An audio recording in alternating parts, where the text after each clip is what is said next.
top sports where the takes don't miss. The prof with the stats, the champ with the fist. Water bringing fire, cowboy, tie riding bull. Bulls calling bets, watch the stories unfold. And it's through the eyebrows, running the show. It's High Top Sports, baby. Let's get it. Let's go. Good evening, good morning, good afternoon, ladies and gentlemen. Welcome back to High Top Sports in the morning. We talk about a lot of great things, but today on the topic is on the board. Listen, it's what everybody and anybody is talking about right now. We'll do-si-do a few things in there. We talked Heisman obviously yesterday, but the coaching search for Florida really ramped up. I mean, as it's going to ramp up. And what I mean ramped up, everyone's reacting. Ole Miss people. We've got beat writers across the board that are saying whatever they feel to fit suit. And to be quite honest with you, I feel like for fans, we're having a hard time to decipher what's true and what's reality and what's not. And listen, I've kind of learned. I mean, thankful for the 4 years of Billy of like, hey, let's not try to just to drink some Kool-Aid and all aboard this thing. Let's try to have a healthy approach. F that. No, I'm just kidding. So that's what we're going to do. We're going to just talk about a handful of things and put this thing out there and see what, again, when we had Graham Hull on, if you guys are following along, I know it's hard. There's a lot of moving pieces here.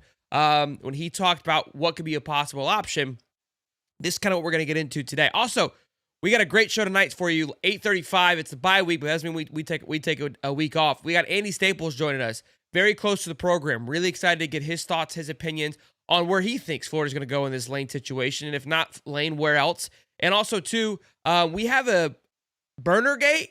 It is the year of gates here for High Top Sports and Florida football, where it appears, again, we're not making any accusations here, it appears that a staffer may have created a burner to attack some of the fans. How it appears, it's juicy. It's juicy. Show, well, why do you say that? Because when the person got caught, the burner account was deleted. We'll talk all about that tonight, so you want to make sure you tune in for that one because it's going to be juicy. Cody the Prof joins us here today. Boy, what's going on, big guy? How you doing? Good to see you. We're good. Good evening. How are you? Hey, Tony Benjamin, happy birthday, Feliz Navidad, whatever, yeah, whatever you go by. Happy birthday, Tony. Absolutely, my man. Well, guys, welcome to the stream. Be sure to smash the like button and subscribe. Look, a lot of moving pieces happened. We don't only have a true lineup for today, but I mean, let's kind of, I guess we'll just break into it and then slowly start, going down the wire here. So Marcus Freeman, we talked about him yesterday. We'll get him first because we spoke about him yesterday and what his future at Florida looked like. I threw out there, look, I don't think Marcus comes based on the person that I talked to. It felt like Marcus was just using us to leverage whatever situation that he wanted to improve on, whether it will be at Notre Dame or to get more control at Notre Dame, what have you. That, again, and I even said it when it happened, I was like, it feels like because of the way that he grew up through Notre Dame, didn't see him leaving. But there was a lot of smoke there for a minute. But it seems that has died down. The reports of how it went away, I mean, Anand Naduri has been very heavily involved in this. Again, we kind of mentioned him a few times. Swalder kind of called him out because of something that he said, and then he came out and tweeted. The whole thing is messy, boys. I'm just trying to be honest with you. Like, everybody is trying to be, I think, either in the know or get their name attached to it because it draws a ton of attention right now. And so any voice you can get on it. He said that Freeman turned down immediately, and that was kind of where there was a negative connotation to it. So obviously Florida was like, whoa, that's not how this thing went down. Regardless, it doesn't really matter. The fact of the matter is that Marcus Freeman is no longer on the list. But when we go to the odds situation, things change. Your odds on the Freeman situation, are you? It's almost. I just think it's funny that he used the University of Florida to kind of navigate whatever he wanted to get out of Notre Dame. Didn't use Penn State. Didn't use UCLA. Didn't use the God and glory of Virginia Tech. Oh, he didn't even use the possibility of going to Ole Miss, the powerhouse down there in the South. Yeah. Weird. Yeah. Good point. It just he used the University of Florida. Kind of odd. Maybe because some logos carry a little bit of weight. Some play on Friday night. I don't know. I don't know. I just thought it was funny. I mean, honestly, yeah, you make very solid points there. And I agree. Nathaniel says Florida's not the hot job everybody thinks it is. I mean, I keep saying these things, but there's nothing to support otherwise. I don't understand why we don't think that it is. I mean, you can't give me, true. It's the best job available right now. Yeah, no question. Without a doubt. I think there's only one other team that would be at measurable with us, and I don't think they're getting rid of their coach this year. That'd be LSU. Logan says, I'm 6 hours ahead in Austria. I'll keep you updated before it happens in Eastern Standard Time. He's going to find out a day before we do. No, it's not Cody's birthday. It's Tony's birthday. Tony. Yeah, I just had a birthday. Not Cody. But now, so here's the thing. So then, let's get back. I want to go to the odds for just a minute. Dan Thompson did tweet to the Marcus Freeman situation. Marcus Freeman wants the Ohio State job when Ryan Day leaves. Worth a call, but Notre Dame has made every concession he wanted, with more coming. So, again, I don't think that it came down more to a leveraging situation, more so than, him just blatantly saying no. So the odds change, and we talked this in our voice chat on the Discord yesterday. Odds are funny, right? Because right now Kiffin leads the way. He was at plus 200 yesterday. Now he's at plus 190, so it's gone up. But I put this in the category of, like, let's think about UFC fighters, okay? Because games, right, there's odds in those games, but I would say they adjust based on people being out. There's more variables because it's not one individual. UFC fighters have odds, and they're usually pretty locked in. They don't move. Once they're in, they're there. Just because, unless they come out, there's a report that he's sick or there's a pinky toe that's broken, they're not going to move. The situation with coaching is very different, in my opinion. Like, you can be plus 190 and then 30 minutes later be plus 1,400 like that. Like, the odds are very hard to really kind of get a good feel on. And I was saying this before, like, I saw any of this, and then Dan tweeted out, which I loved. I think it fits perfectly to what we were kind of alluding to, of, hey, somebody asked, hey, what was Napier and Mullins' odds? Right? Napier was plus 350 and Mullins was plus 300. And again, we're in that weird world where it just feels too good to be true with the Kiffin situation. Like, it's just like everybody's saying it, and you're like, okay, it's not going to happen. I think that's just a little Florida PTSD is what I think. For sure. But again, and we're going to get into this here too, that we talk on the voice chat of, like, a lot of things have to go right too, which people, I don't think we're talking about enough. Yeah. And it'll be something we discuss. I think each week, I think the pulse is going to change, if we're being honest.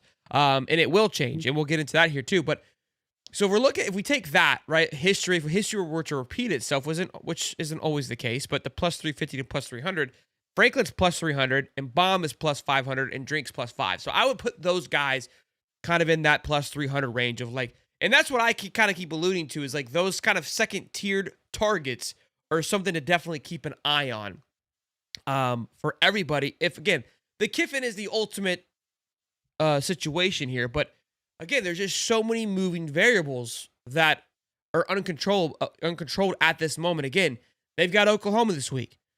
Gator fans, if you want Lane, Boomer sooner, all right? Jason, we're all in, big fella. Boomer sooner, hot and heavy, because that puts them in their second loss. And so here's the weird part I was talking about on the voice chat, because if Lane loses, there's people that don't like Lane on the Florida side, fan bases. They're going to be like, we want a guy that lost to Oklahoma. Well, we need him to lose. We probably need him to lose one more. And the remaining of his games are not that hard. Florida's probably is the hardest game left because they have South Carolina, Florida, and I think Kentucky. So if they don't lose to Oklahoma, we got to beat them. And then that's a weird dynamic. You know what I mean? We're beating the coach that's coming into the situation. But if they lose to Oklahoma, I'm pretty sure it takes them out of the running of SEC championship. We got the High Top Sports crew in the game, boys. Onesies on the shop now. Always plug. Best day of the week, baby. And so with I completely lost my train of thought. Kiddo derailed me here. So we got to lose Oklahoma, because Oklahoma, I think they can get 2 losses and they still make the playoffs, but they're definitely out of the control seat, right? And that way, that loss doesn't look as bad, I would say, from, like, again, I don't really care. I want to beat Lane. Personally, as a Florida fan, I want to beat them this go around. But that's all these things that are playing a factor. Eli Drinkwitz is another one, right? Mizzou is a factor. So Brahm's a factor. All these guys that are our top targets right now are sitting in a playoff spot, essentially. Oh, Mississippi State is the other one. Thank you, Nick. Yeah, I think that Ole Miss definitely has a pretty easy path to get there if they can get the win this weekend. But that's no shameful game to lose. I mean, Oklahoma's defense is very, very good. I mean, they are very good. And if Mateer is healthier than what we've seen 2 weeks ago, then he's gonna be ready to go. That's a formidable opponent. So it wouldn't be like, oh, listen, if you base your coaching hire on week to week who wins and who loses at their current spot, then nobody's going to get hired. Because agreed. I mean, what candidates are perfect right now? No, I agree, but I'm just the fan base is going to do that regardless of what we believe is true. Or I not. know they will. Yeah. I know they will. I'm not going to. That doesn't have any. The talent that they have there comparative to the talent that they will have and can have at Florida in the coming years is not the same. So, Chris, I don't know if you're used to the morning show, but it's not my morning. It's my nighttime. I work nights, so that's why I'm smashing beers in the morning. Oklahoma would, yes, 100% be an okay loss. I'm okay. Like, I don't think it'd be a bad night, but if we really want to make it secure, Citadel's a bad loss. Yeah. But that's my point is he's got South Carolina, Florida, Mississippi State. You really shouldn't lose any of those games. Oklahoma's the only game you should probably lose. The Florida one, I would say you could lose. I'm like, that's not a big loss, but people will be like, we beat him. Why do we want him? I mean, that's just how it's going to go. But I also saw a comment like, hey, if he can go to the playoffs and lose first round, we could still get him. That's 100% true. Because with the portal moving to where it is, the only concern is for me is the recruiting part of it. Right? And so I'm trying to have my cake and eat it too, because the first day of National Signing Day is December 6th or 7th, like that. It's moved up. If it was what it used to be, like December 25th, I'd be like, yeah, hell yeah, I'm gonna make the playoffs. I don't care, then lose. We would be perfect. It would be no problem at all. My concern is maintaining this class. Now, and again, at the end of the day, with how the portal is, does it really matter? Like, is this first class gonna really make a difference? He hasn't even had a chance to recruit it. And how we've seen it, I'm pretty sure those guys could enter into the portal in January if they wanted to. I don't know if that's the case or not, but those are all the things that are running through my head that have to be considered. I think that you don't need to worry about this recruiting class, this year's recruiting class. There's going to be kids that stay. There's going to be transfer in from say we get Lane Kiffin. There's going to be transfer in from Ole Miss. He's going to be able to supplement through the portal. He's very good in the portal for that lost year of recruiting. And then next year, it should be full steam ahead. I mean, we should have a top 5 class. High school wise. I guess. I mean, even if he were to be hired, that's a great point. Maybe I'm overreacting. Again, that's why it's good. It's healthy to talk about it. Because how good was the class going to be if we kept Billy another year? That's another great point. Yeah, that's another great point. Yeah, I think that this class is doomed regardless, unless you can make an announcement now and that person could recruit. It's not doomed. It's not doomed. I mean, some of these kids are probably going to stay. I think the meat and potatoes of the class are going to stay. I think that's one thing that Billy Napier did is I think a lot of these kids just want to come to Florida. And the way that NIL structured, if they got their NIL contract kind of already there, that's going to bat away some of the negative publicity. Plus, you get, unless Lane comes in and says, "Hey, I don't want this kid or that kid or this kid or that kid or whoever the coach is," which I don't think really is going to happen. But like your key players, Carson Baker, I think the running back is a key guy that I circle that I hope that we still get. The defensive linemen, the couple defensive linemen. Yeah. I think which they said they were Gator locks. They're still Gator locks. I think we're fine. I mean, this is you couldn't keep a coach because of a recruiting class. We kind of did that last year. We kept him because the recruiting class was good and DJ Lagway, and it kind of burnt us. So this is just something with firing a coach, and this isn't the first coach to ever be fired mid-season. You got to understand that too. So it's like this isn't uncanny for this Well, stuff to again, happen. the only difference is that the timeline of things have moved. That's all that I'm I alluding to. know, Because when but Billy came in, you don't think the players that he's recruited in high school will just flip over to no, Florida and I don't. Yeah, we I don't keep some of the disagree. players that we You're have? think, yeah, I think you're right. Look, I think that this class is kind of like a top 10, and it had potential to finish in the top 5 on where it was if things were to go the right way. Because you could go, there's a few spots and you land some top guys. You're up there. Now I think it's going to go more of like probably finish like 18th, which is again, Billy's first class wasn't the greatest class. It had that Trevor Etienne. It had a few guys in there, but he signed Etienne in the February part of that recruiting class. Keep in mind that Yeah. we still had that because there's still 2 signing days. There's early December and then there's February.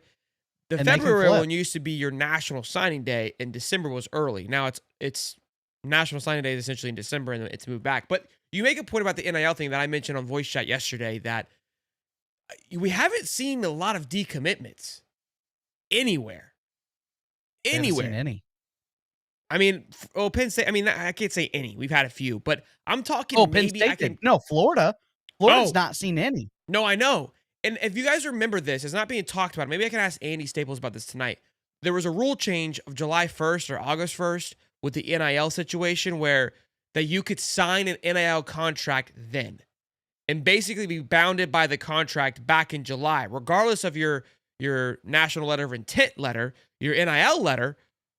And again, I asked questions during it because I was like, this seems crazy, is that this is your new national signing day. It's not December. Because if you sign a contract guaranteeing money, I don't give a damn about the national letter. I care about the money part. And I think that's what Florida and company did a good job of. And not just Florida, a lot of schools. Bama, USC hasn't lost anybody. We thought for damn sure USC was going to lose some people. Now, could we see a massive flip come December 5th or whatever it is? Sure, but did we see it last year? No. So maybe that's a factor that we're not taking into consideration. And if all those things are true, and we'll ask Andy, hang on with me here, then I'm more dialed in for Lane, right? Because it's like, hey, we're going to maintain 90% of this recruiting class. You're going to have once coaching announces hired, our team has 5 days leave. So that's irrelevant.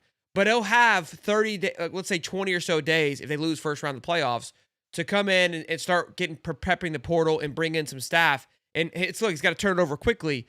But I think this is a natural noise will do a lot. I think if it's Lane Kiffin that we hire, there's going to be so much hype around the University of Florida. I think we might get kids that might circle back that we've talked to. And I'm going to tell you this. Florida NIL and boosters, I mean, I think they have this recruiting class, locked down. I think Ben Chase and company are doing an incredible job. We don't, it's not like anybody else has the NIL director of the year. You know who has that? The University of Florida. They see, yes, DJ's had a bad year, but you see Jordan athlete. You see Red Bull. You see all these sponsorships coming to the University of Florida, Chipotle. All these things are still happening with a bad year. We had a terrible last year and a half of Florida football, and our players are still signing massive deals. Massive deals. What does that say about the program and the logo? No, they're doing work. No question. Penn State, I agree. Penn State. I mean, those kids were flipping, decommitting left and right. They lost a quarter of the recruiting class the day it happened. All hell broke loose. No question. And I was very intrigued by that. So, look, it's ton of moving pieces here. And again, I think that this is why it's healthy to talk it through. I think that we kind of I think alleviated some of the pain from the recruiting class, and I think it nailed it on the head. Like, this class was kind of probably doomed from the beginning. Because again, even if he were to sign December 1st, what the hell is he gonna do? Maybe be able to maintain some of the class, not like and flip some guys, right? That he has committed to Ole Miss. But at the end of the day, there's no situation that's gonna make this class be good. But because of the portal, we can't get this deal. This deal's gonna get done before December 1st. You think it'll be announced before then? Well, no, I need it announced. I need it announced. And I understand that, but listen, Joe Hamilton and company at the University of Florida. We've seen this before. Okay? We've seen this before. At USC, when Pete Carroll was at USC, Ed Orgeron lost his head coach, was still out there recruiting his butt off out there at Mater Dei, and actually retained his job as a recruiting guy under Pete Carroll at USC because he was still on the road, on the beaten path. Listen, you don't think the recruiting staff knows? They're still getting paid. You don't think the recruiting staff knows, like, hey, I really like it here. You know, I have a family here. I bought a house here. What's the best thing you can do? Lock down this class. You're still getting paid, and you might get retained. This recruiting staff's still very good. Katie and Joe Hamilton, the bunch are a very good staff. If there's one thing that Florida's good at, it's recruiting. And I'm gonna say this: your job's on the line. You hang on to this guy, these guys. You flip some guys. They're gonna know who the hire is before we do.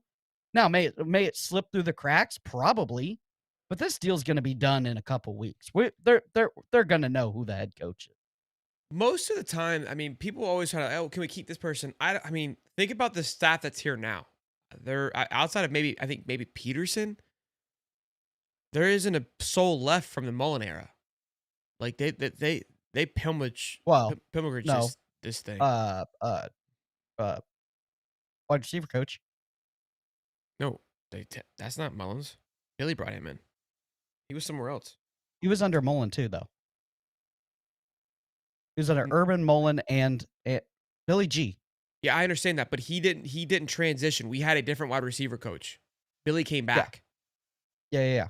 So it wasn't like he was. To, but he didn't stay though. He didn't stay, is what I'm saying. Like it wasn't like I'm just gonna hang out here. Like yeah. And then I think there was two defensive guys that obviously he ended up letting go. I will argue though that the personality that Billy portrayed and probably the people he put around him are more likely to adjust than probably the Mullen people that were placed around him. But I could give two like care less. Like love everyone that's there. But let me say this. This is not what the next head coach of the University of Florida is not getting a dumpster fire of a program.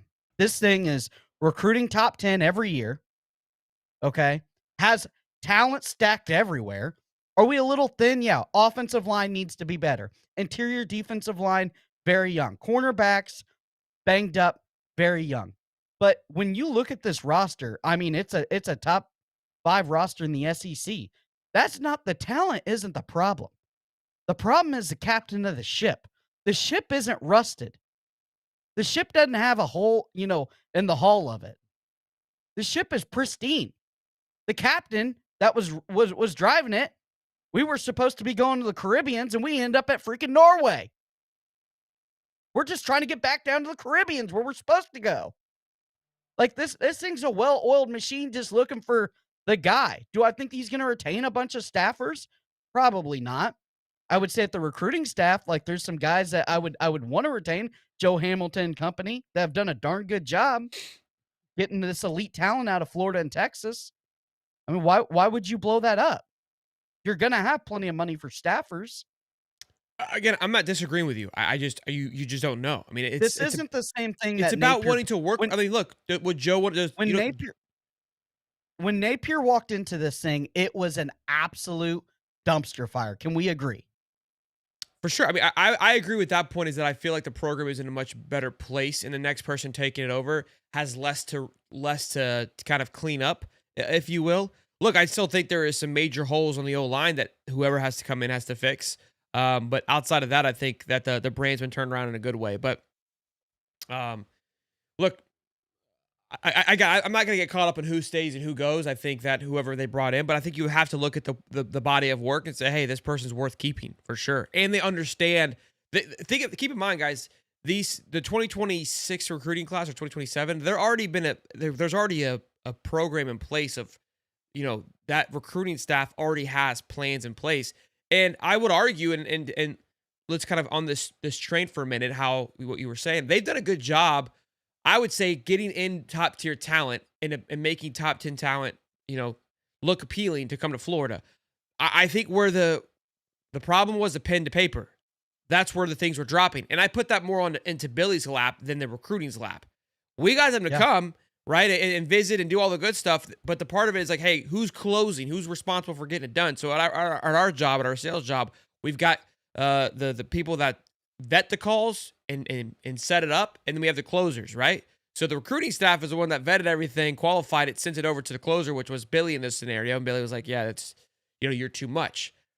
Who knows if the next guy is going to be like that? So, yeah, those will all be things that'll be taken into consideration. We got a couple of super chats here, and then I want to get into Spurrier and he speaks on Lane, and I'm hearing a name that he likes a lot that we haven't spoke about on this show yet, but he's on the favored list.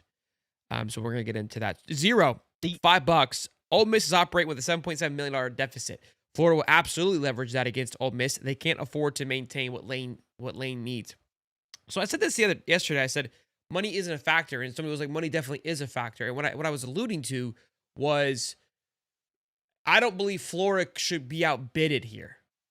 Like, sure, he's gonna get paid. I'm not saying Lane's gonna go coach someone for $7 million.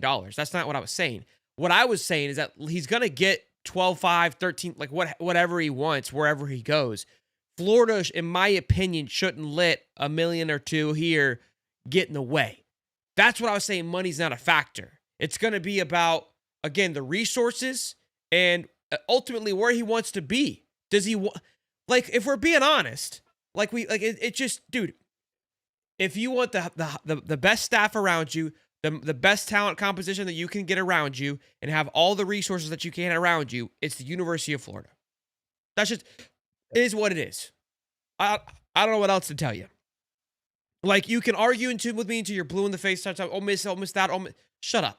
Like, let's stop it. I'm not gonna. It's just a waste of time. If you want to talk about LSU, Alabama, Auburn, then we can have a conversation. If you want to try to sit here and tell me Ole Miss, if you go on Twitter, it is a blast right now. They are in shambles, and you still may keep Lane. Let's keep this 100%. You still may keep Lane, by all means. And look, I've always argued, why leave? You've got support.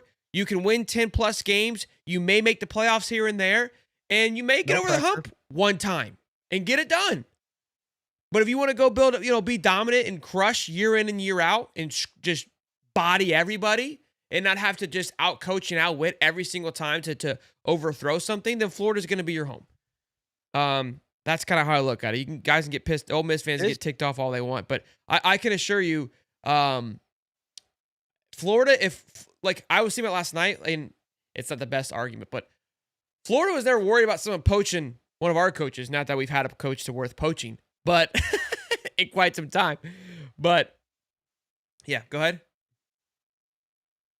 This thing is waiting. I mean, it truly is the sleeping giant. It's waiting to be awoken by the right guy. And this, I'm gonna take the blue and orange glasses off here for a second. I think there's only 5 programs in all of college football that you can wake up and it be an absolute Alabama type-esque, Georgia type-esque dominant for years. I know that obviously Alabama's a wild, that's probably not going to happen, but you could be Georgia. You could be in the hunt every year. You can be as good as Alabama. And I think that's Alabama. I think it's Georgia. I think it's USC if they got their act together. I think it's Florida. And then Ohio State. There's only 5 programs that are going to be teams that can literally fight for national championships every single year. And when you come to a program like this, yes, it's hot. Yes, the fans are crazy. Yes, there's pressure. But the reasons there's pressure is because the expectation is national championships. If you don't want that expectation, then stay at Vandy. Stay at Mizzou. Stay at Ole Miss. Stay at wherever you're at. Because there's only programs where they want excellence every single year. Texas in there too. Good job there. And that's Ohio State, that's Texas, that's Florida, that's USC, that's Georgia, and that's Alabama. And that's about it. Everybody else is happy with 10 wins. So Somebody brings up a good point about the defense, and the super chat here. I was getting ahead of it here while you were on kind of alluding to what we've been saying, but the defensive thing is a obviously I would say a concern for Lane, and we've kind of alluded to this about what holes do coaches have. So Pete Golding is the defensive coordinator currently now for them. Was a great hire at the time. Yeah, from Alabama. But I think if I remember properly, I want to say Lane pushed him out, or excuse me, Saban pushed him out. Am I wrong on that? I think so. So I got your guy. Who's your guy? Jim Leonard. You had a predominant top 5 defense at Wisconsin year after year after year, recruiting 3 and 4 stars. That's your guy. He's working for the Baltimore Ravens, I think. Oh, you already got it figured out. Yeah, I've been having it figured out. Look, I think the one, if we're talking about retaining staff, I mean, you got a guy that's done a good job with very little in Ron Roberts. Now, will those personalities clash? I just don't think Roberts will stay. I think he's ready to retire. I think he's ready to run off to the villages and play golf and do whatever you want to do. I just think you want a young guy that has done it at a high level, at a program that doesn't recruit anywhere near what Florida can recruit. I think you go get Jim Leonard. Cody got the chat fired up. I love it. That breakup was not because of Jim Leonard. That breakup was because they got tired of winning 8 and 9 wins every game and run the ball every single down. That's the only reason at Wisconsin. He was under Paul Chris. Hey, he's 42. He's in the same. I think he's at Denver now. Oh, he's at Denver? Yeah, guy's elite. It looks like he's at Denver, unless he just played there. Yeah, he's coaching for the Denver Broncos. He did play for Denver, I think. Also, he's the pass game defensive coordinator and assistant head coach. And that defense is nasty. It's nasty. What? Look, Cody in his bag.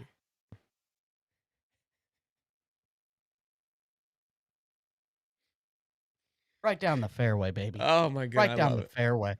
I love it. Right down the fairway. Cody knows ball. So there it is. Jim Leonard. So we fixed. We got the whole team. We got the whole team intact there. Guys already done it. He's already done the job. He's already been in the league. Now, will he want to leave? He's an NFL caliber guy. He went to the NFL.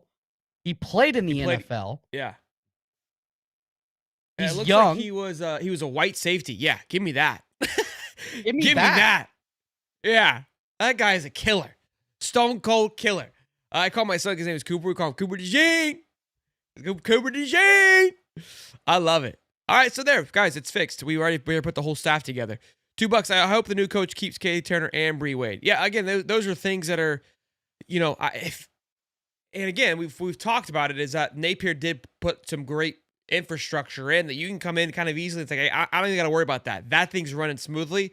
We can kind of pick. Now, if I want to clean some stuff up later on, sure, but I don't have to, burn it down to the trusses and build it back up. You don't even have to do it year one. You could wait a year and that's what I'm saying. Yeah, you can come in and just let's just get this thing back up and running. We got a pretty, I would say, beatable schedule next year. Let me go focus on the portal. Let me get this guy and this guy. We're gonna go get Joe here from Denver, and we're gonna kick some ass, take some names. Y'all cool? All right, cool. We'll see you guys in a bit. I think that's the way to do it. Actually, if I'm the new coach, I'm leaving that staff in there, especially on the defensive side. They just all signed contracts, so you don't have to re-up anything. Saves you a little money, and you do a full evaluation. They're not going to sabotage you. I mean, you come in there and you start scoring 50 points, and you got a defense like what we saw in the beginning of the year. I mean, you're winning the SEC. You're hoisting a national championship at the end of the year, minus some freak injury bug stuff happening. Yeah, I think, again, I mean, it's just one of those things. The timing of it's weird. Maybe we're overthinking it, but that's just kind of where our head's at right now. Let me play this clip from Spurrier, because Spurrier spoke to Lane, and then we're going to talk about the other name that we're hearing that he enjoys too. My title is ambassador, not coach, selector. But I do think I do think Lane would be an excellent choice here. I think all the fans sort of believe he's maybe the best guy. Eli Drinkwitz at Missouri. He's a heck of a coach, I'm telling you.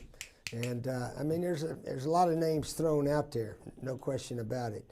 I have to sort of stay halfway neutral on it, but certainly Lane Kiffin seems to be the top choice of most of our fans. Well, So I think Spurrier's got a great point to this. I don't know if Spurrier is in tune. Maybe he is. Maybe he's just kind of playing chess here. You never know what to expect with Spurrier. But we always, as Gator fans, we love hearing from the old ball coach, a guy that obviously had multiple years of success. We value his opinion very highly.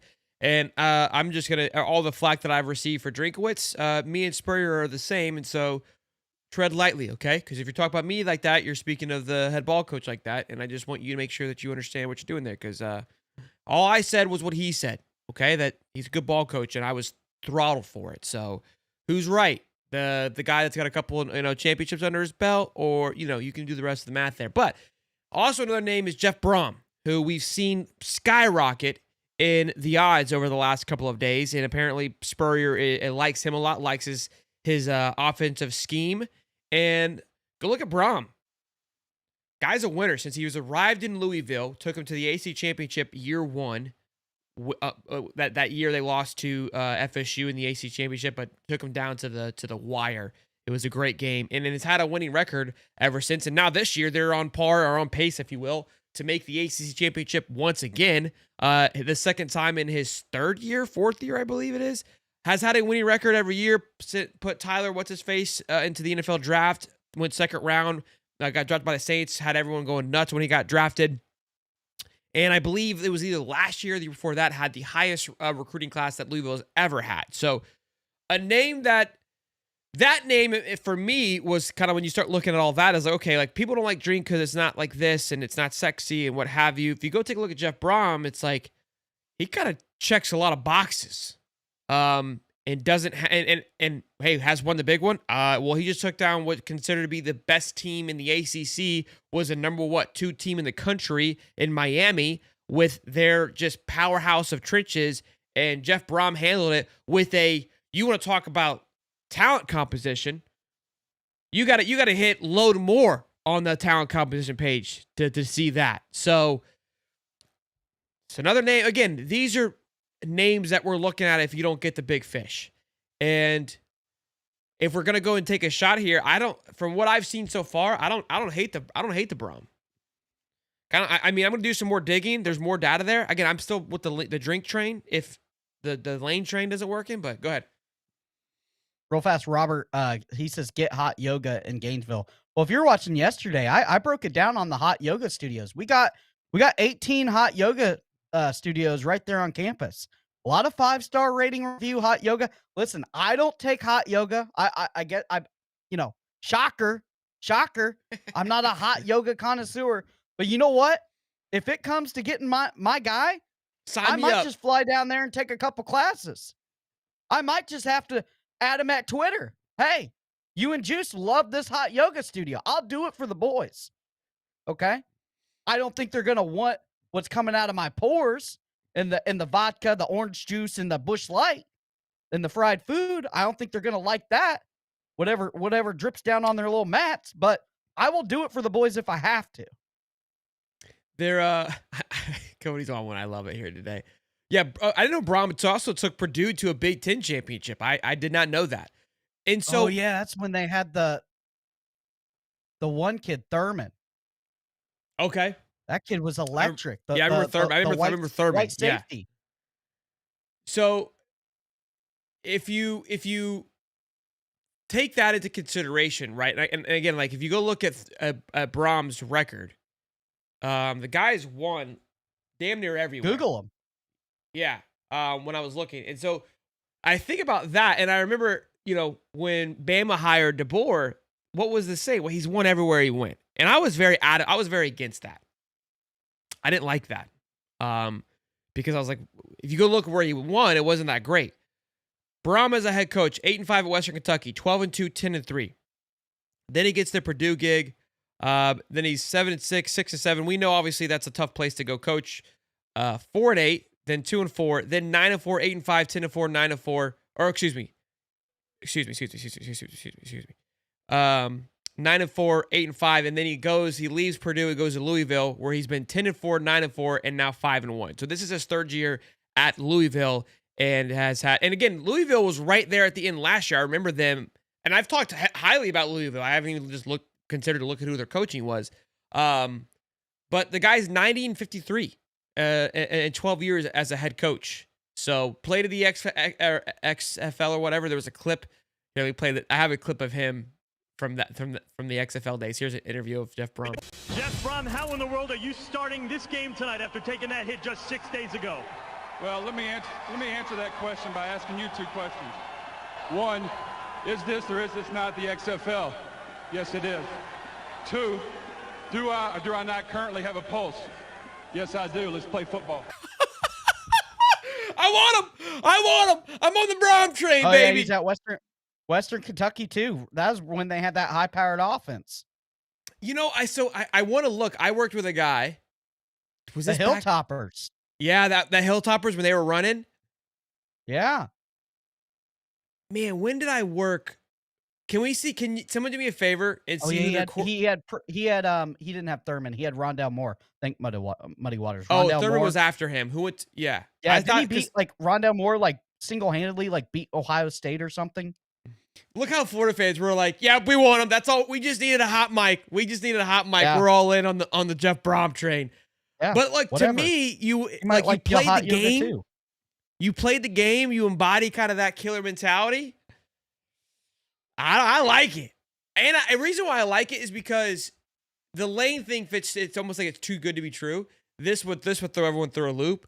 And I don't know, boys. That interview fired me up. I might have to go watch some Brom interviews and see. He rocks the visor too, I think. No, he wears a hat. But he's bald. We can fix that. He's bald. Why does bald matter, so why we get into hair things? Because he's successful. All right? When you're bald, the guys that go think about all the successful people. Okay? Bezos, bald. Right? Joe Rogan, bald. I mean, like, what are we talking about? Gator Dave. Bald. You know what I mean? It's because you have less things to take care of. You just get up and you just go, right? It's how it works. Elon's not bald, but I think there's one more. There's one more big one that I'm not thinking of, but yeah. Brom may be tough to get to leave his alma mater. You're leaving Louisville to come to Florida. The alma mater thing is It's getting out of hand. How many coaches are back at their alma mater winning? Stop it. Hot Mike got us really scared money. This was during this was like what? This was 30 years ago when he played in the XF. Like this is a different kind of Hot Mike. This is when he was a player. Yeah. Dana White, that's the other one. Yeah, Dana White, bald as a cue ball. No, I'll also say Dan this Thompson, is bald. hey, they're just coming. Oh, brother. Lex Luthor, bald. See, I mean, they're all there. They're all there. Yeah. But yeah, so many great names here. So many great opportunities. A couple super chats, and then we'll get back to it here. $5 from Renfro84. Nothing said. Just a couple $5. Thank you, Renfro. $1 from Brett. Thank you, Brett. Didn't say anything with it, but thank you for the $1. Joshua. We got a poem here. $5. Why don't we go after Georgia's DC and build a good staff around him? He's young and a great recruiter. Plus, it sticks one to Kirby Gators by 20. Well, Josh, we had Graham Hall actually on the show the Monday night, who alluded to Mr. Glenn Schumann? Greg Schumann? Glenn Schumann? One of the G's. About possibly coming over. And people went absolutely berserk. I don't believe Florida at this moment is going after a coordinator. From a lot of things that I've seen, it's going to be a head coach in the Power Four. If I want any former Georgia staffer, I'm taking Fran Brown. I'm not bald. No, that's why I'm not very successful. Yeah, Jordan, $5. I want a coach to come in and play ball that spreads it out and has the mentality that we aren't here to take part. We're here to take over. We're here to take over. Brom does that. Brom takes over, and he's bald. So those are key components in a head coach that you need there. All right, we've got a few more things that I had queued up that were Great Oh comp, boy, baby. we're on the whole bald thing now. Both. Who else is bald? Oh well, our boy Vandy's balder than all get out. Another one. Another one. Listen, I'm just letting you know. It's interesting. So here's one thing: Astute Gator from Twitter he put out there, which has been massive, and I hope that we can, and that could be something to look into too for these coaches that we're talking about. As U.S. a consistency of the last 4 field head coaches, here have been the themes. Muschamp had a bad OC and a deficient O-line. McElwain, bad OC, deficient recruiting, including O-line. Mullen, bad DC, deficient recruiting, including O-line. Napier, bad OC, deficient O-line. So, I don't know. Again, that's where I would look to next. How can we build back the trenches? Who's a coach that's done that well? Has Brom done that well? I don't know. Stone Cold Steve Austin also bald. Billy G's bald. Maybe Billy G goes on a run. Maybe we found something. Maybe we found something. 700 strong. We're not bald. Maybe that's what's keeping us from, breaking the echelon. I'm not shaving my head. Wow. I'll do hot yoga. Just say, hey, I don't care about success. I'll do hot yoga in Gainesville and do the iconic picture of Lane last If we win a weekend. natty next year, will you shave your head? If we what? Win a natty? Are you shaving your head too? Hell no. You see, my hair's beautiful. You're rocking a Billy Buzz cut. It's not like you're losing much. What do you? I got a receding hairline. The president can't shave his head. The VP can. I gotta go like shake hands. I can't walk around with a bald ass head. I'm not 90. You can. I got a great head of hair. Chat, what do we think? Don't leave it up to them. Cody's like, hey, easy. They're gonna dip me in there, my entire body. You gotta have a hair on me. I'm gonna look like the Pasternaut, like the Tennessee quarterback. What's his name? Jay Franklin's bald too. Oh, brother. What was the Tennessee's quarterback name? He played for the Minnesota Vikings too. Call him the Pasternaut. Oh, shave my beard? Ooh. That would be ugly. I'd rather go bald. Wax his eyebrows? Yeah, I'll wax my eyebrows. Cody needs to do it for the brand. Who drinks generic tranny beer? That's good to me. Yeah, if he ain't a Gator, I don't know if he's tweeted it out there, but if we get Lane, he's got something dialed up. The best Eagles are bald. Oh, Josh Dobbs. Josh Dobbs is bald too. Yeah, Josh Dobbs. Oh, brother. This is great. The chat never fails. 700 strong, boys. Let's smash the like button. Everybody needs a good sidekick. I'm okay with doing the sidekick thing too, which is not a talent that a lot of people are all right with. That's it. Look, there's a good sidekick is understanding that you're a good sidekick. That it's actually a superpower. It's better than trying not to be a sidekick. To be honest with you, I was having okay. I'm not eating a cup of dog shit. Okay, this thing. Yeah. All right. We need. Yeah, to I don't want it that bad. I was having a blast last night. I don't know, man. I was just in it. My Twitter was all over the Ole Miss people of just going absolutely nuts, and I was taking full advantage of it and just having my way with them and had him in complete shambles. This one cat who clearly he's probably watching the show right now, just twiddling his thumbs. He tweeted out the greatest tweet ever, and he tagged Lane. He goes, "Just leave our program if you're not going to speak up. Speak up. The B word. We will be good without you. Always looking at coaching offers. You need us more than we need you."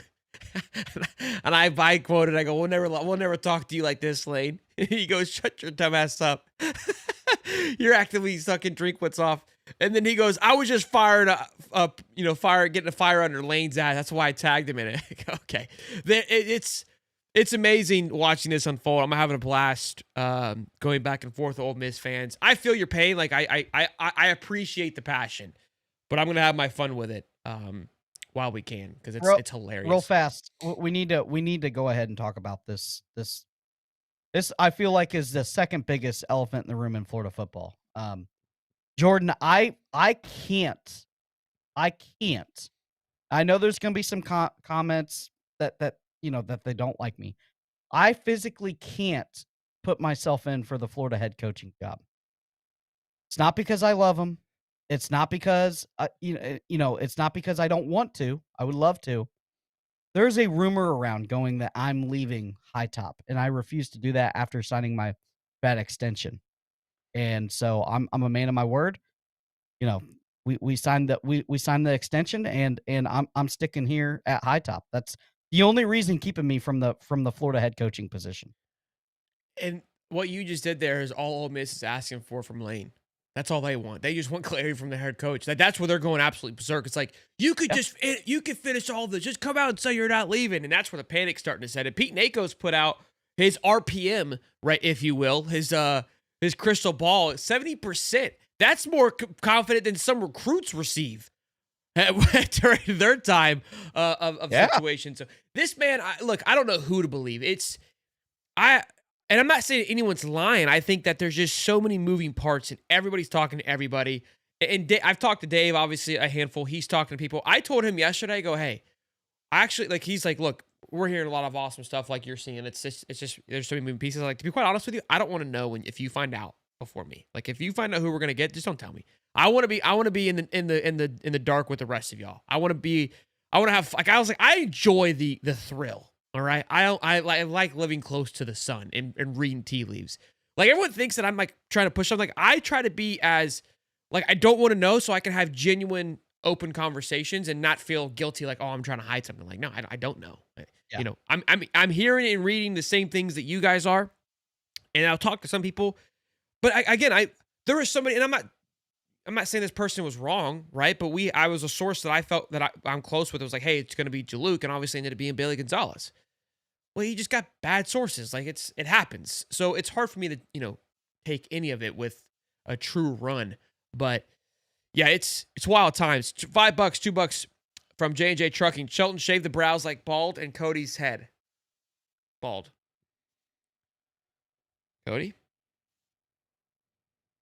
We'll see. Wild things can happen. We start hoisting national championship trophies. Okay. I'm not a felon, by the way. I just had a misdemeanor. This is where Truffle Shuffle was born, by the way. Catch 22. I wish Lane were in Franklin's situation so we could get started. I mean, my goodness, could you imagine? Now, if Lane was in Franklin's situation, would he be sexy to us? No. You know what I mean? So, I say we give $2. They shave brows for Shelton and head for Cody. We all give $2. I think the sexiness to Lane Kiffin is the offense, the visor, the Spurrier-esque appeal. I think that's what it is with Lane Kiffin. It just feels right. $2, Brett. I believe Bree is at Florida Victoria, so she would be staying. Yeah, correct. She is actually good call, Brett. She is not associated with the university. She is, but Florida Victoria is separate from University of Florida. So, well, I think it was a good show.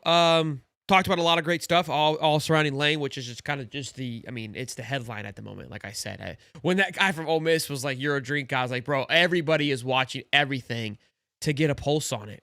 And it's honestly, for me, it's the confidence surrounding Florida people, insiders right now that has me weary, for being honest. I mean, there's just so many, I don't know. Feels good, but until he's here, we'll continue to discuss it. Well, if he is here, I'm just gonna say this: you might want to be saving money right now, because boys, if we get Lane Kiffin, the merch drop that we are gonna drop on you guys is gonna be like the bomb we dropped on Japan. I mean, it's gonna be nuclear. Kaboom! The stuff that Lanesville, we're gonna have all the merch. We're excited. Where's Gator 27? They're saying that he's the Jacob LaFrance burner. Burner gate is high and heavy. Sounds good, buddy. You guys talk about that tonight. We can't talk about all of No, I know. But they're calling the guy Gator 27. They're calling him the burner. So I wanted to see what he was saying in the chat. Yeah, guys, we're gonna have a great show tonight. Who's got more of a baby face, Cody or Shelton's? If Maybe if I shave it. I don't know. I haven't seen it in a while. Cody's pretty baby. Which But is I might good. be up there. I might be up there. I'm looking good for. Got a 34 savings years account old, I think. ready. Cody, get the studio update behind you. I mean, it's pretty good. Cody's working with, the studio stuff's hard, boys. You gotta people don't understand. Like, it's not as Yeah, it's hard to get it right. gotta Hard have to the get it room to do it. and angles I'm and lighting. thinking, yeah, I'm thinking of changing some stuff up. We'll see. We'll see. Gonna get a big just mural of Lane behind him. Both, Robert. It's both bombs. Both bombs. Yeah. I forgot tonight, live at 8:35, we got Andy Staples joining us. That should be electric. Again, just another person that's close to the fire that'll tell us either what you want to hear, what you don't want to hear. I don't know. We'll figure that out when the time comes. But then also, too, we're going to talk about Burnergate, which, in my opinion, is actually pretty juicy. It's hilarious, honestly. So we'll see. Yeah, Rob, thank you. Studio looks great. It's, again, Rich, if you go look, it's taken some time to get it to this point and a big investment to get it to this point. So that's my point is I know it because I've built it. And a buddy of mine and I, we have honed in on this craft over years. Tomorrow, though, Thursday live at 9:35 in the morning, we'll have our call-in show where you guys can call in, and I think this call-in show is going to be electric, so be sure to check us out and give us your thoughts. I'm excited to hear. I think that this show we should call in like, hey, if it's Lane, why is it Lane? If it's someone else, why is it someone else? If it's not Lane, why is it not Lane? And why you don't like them. Hey, if you want Cody to get fired from High Top, go ahead, get in the box. Oh, there's a couple of you. Wow. Okay. Well, there it is. Another great morning show. The morning shows have been absolutely electric. We got to figure out when I get back to work how we can continue to do these. Yeah, Eastern, because these are too much fun, right? Let's do it full time. A 24-hour call-in show. Real quick. Years ago, when we started this thing, I wanted to try to set a record for longest live stream. Like sports podcast live stream. And really we were going to plan it out of doing call-ins, gaming, concerts, what have you. We've done an 8-hour one and that was brutal. I don't know if I could go 24 hours, but a 24-hour call-in show would be exhausting. Yeah, National Signing Day. The National Signing Day was a long one. Yeah, that was our longest one. Yeah. But tomorrow, call-in show. Y'all be good, be safe. Tonight, live at 8:35. Best day of the week, baby. Gotta go to bed. Top sports where the takes don't miss. The prof with the stats, the champ with the fist. Water bringing fire, cowboy tie riding bull. Balls calling bets, watch the stories unfold. And it's truly eyebrows running the show. It's Hot Top Sports, baby. Let's get it, let's go.